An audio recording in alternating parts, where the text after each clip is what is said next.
Good morning. Myself, Dr. Rita Kumari, Department of Psychology, Madwadi College, Ranchi. Semester 4, paper 10. Paper का नाम है applied social psychology, व्यवहारिक समाज मनोविज्ञान. उसके अंतर्गत पिछले क्लास में हम लोगों ने जाना कि जल प्रदूषण क्या है या जल प्रदूषण का अर्थ, meaning of water pollution, what is water pollution. उसी क्लास के आगे बढ़ते हुए हम लोग उसके कारण, जल प्रदूषण के कारण एवं निवारण पर चर्चा करेंगे. तो जल प्रदूषण के कारण, कॉजेज ऑफ वाटर पोल्यूशन. जल प्रदूषण का मुख्य कारण मानव या जानवरों की जैविक या फिर औद्योगिक क्रियाओं के फलस्वरूप पैदा हुए प्रदूषकों को बिना किसी समुचित उपचार के सीधे जल धाराओं में विसर्जित कर दिया जाना होता है. वर्षा के जल में हवा में उपस्थित गैसों और धूल के कणों के मिल जाने से जल वहाँ पर जमा हो जाता है.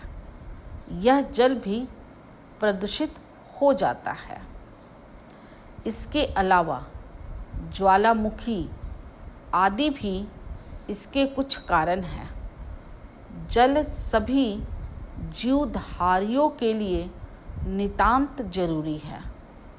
पेड़ पौधे भी अपना भोजन जल के माध्यम से ग्रहण करते हैं. इसीलिए जल ही जीवन है कहना अतिशयोक्ति नहीं होगा. प्रत्येक जीवधारियों की कोशिकाओं में 90% से भी ज़्यादा जल की मात्रा होती है.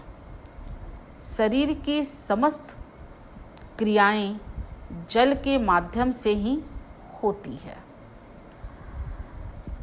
इसके कुछ निम्नलिखित कारण हैं. नंबर 1, प्राकृतिक कारण. वर्षा के जल में हवा में उपस्थित गैसों और धूल के कणों के मिल जाने से जो जल जमा हो जाता है वह प्रदूषित होकर गंदा कर देता है. ये गंदा जल वातावरण को पूरी तरह से प्रभावित करता है.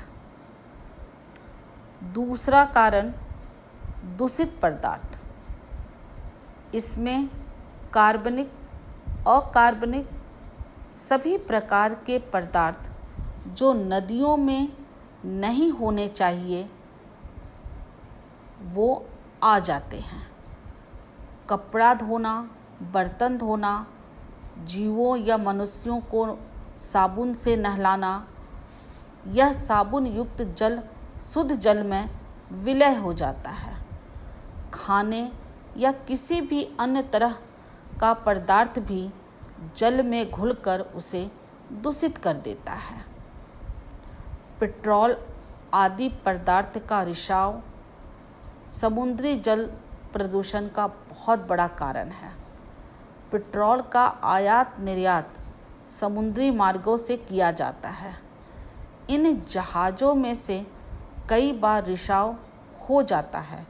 यह किसी कारण से जहाज़ दुर्घटनाग्रस्त का शिकार हो जाता है.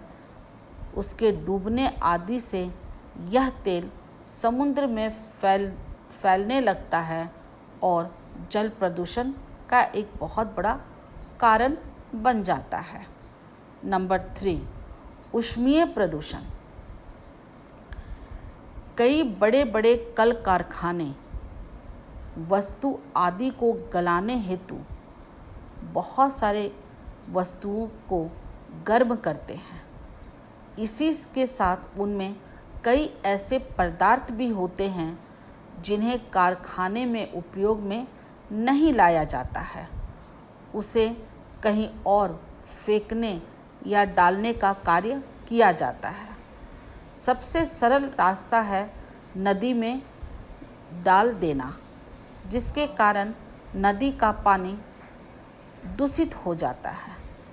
इसके ऊष्मा के कारण कई जलीय जीव जैसे मछली आदि की भी मौत हो जाती है, जो नदियों में कचरा खाकर उसे साफ रखने का भी कार्य करती है। ऊष्मीय जल में ऑक्सीजन घुल नहीं पाता है और इसके कारण भी बहुत सारे जलीय जीवों का नाश हो जाता है। तापीय या ऊष्मीय प्रदूषण नदियाँ आदि में बहुत ही ठंडे जल प्रभावित करने पर भी ऐसा होता है। सबसे बड़ा खतरा गर्म रहने वाले नदियों पर पड़ता है। नंबर 4 रोगजनक। यह कई रोगों के जनक होते हैं, इस कारण इसे रोगजनक कहते हैं।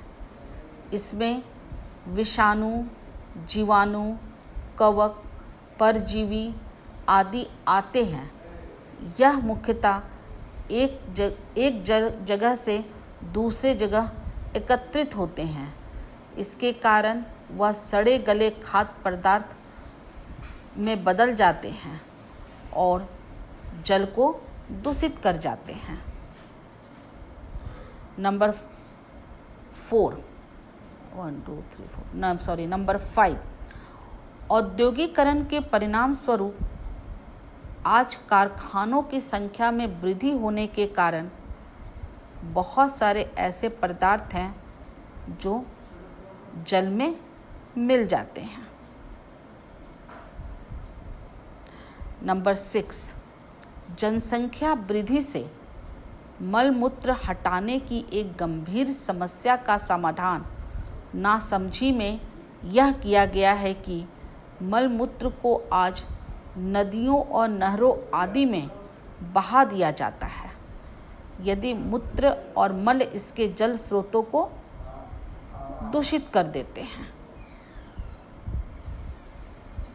नंबर 7 जब जल में परमाणु परीक्षण किए जाते हैं तो जल में उनके नाभिकीय कण मिल जाते हैं और ये जल को दूषित करते हैं। नंबर 8 कुछ नगरों में जो कि नदी के किनारे बसे हैं, वहाँ पर व्यक्ति के मरने के बाद उसके शव को पानी में बहा दिया जाता है। उस शव के सड़ने और गलने के कारण भी जीवाणुओं की संख्या में वृद्धि होती है।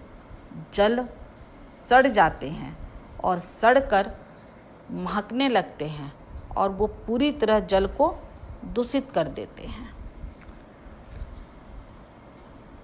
अब जल प्रदूषण के उपाय, प्रिवेंस वाटर पॉल्यूशंस। अब हम लोग जानेंगे कि उसके क्या क्या उपाय किए जाते हैं। उपाय को ही निवारण भी कहा जाता है। निवारण का इंग्लिश होता है कॉन्सिक्वेंस, इसीलिए उपाय या निवारण दोनों एक ही चीज़ है। सबसे पहला उपाय है कारखानों और औद्योगिक इकाइयों से निकलने वाले अवशिष्ट पदार्थ के निष्पादन की समुचित व्यवस्था के साथ साथ इन अवशिष्ट पदार्थ को निष्पादन से पूर्व दोष रहित किया जाना चाहिए। नंबर 2 नदी या किसी अन्य जल स्रोत में अवशिष्ट बहाना या डालना गैर कानूनी घोषित कर प्रभावी कानून बनाना चाहिए। नंबर 3 कार्बनिक पदार्थों के निष्पादन से पूर्व उनका ऑक्सीकरण कर दिया जाना चाहिए।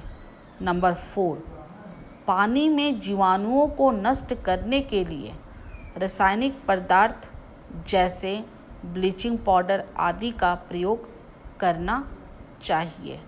नंबर 5, अंतर्राष्ट्रीय स्तर पर समुद्रों में किए जा रहे परमाणु परीक्षणों पर रोक लगानी चाहिए। नंबर 6, समाज और जनसाधारण में जल प्रदूषण के खतरों के प्रति चेतना उत्पन्न करनी चाहिए। ये आपका कारण और जल प्रदूषण के कारण एवं निवारण कंप्लीट हो गया। धन्यवाद।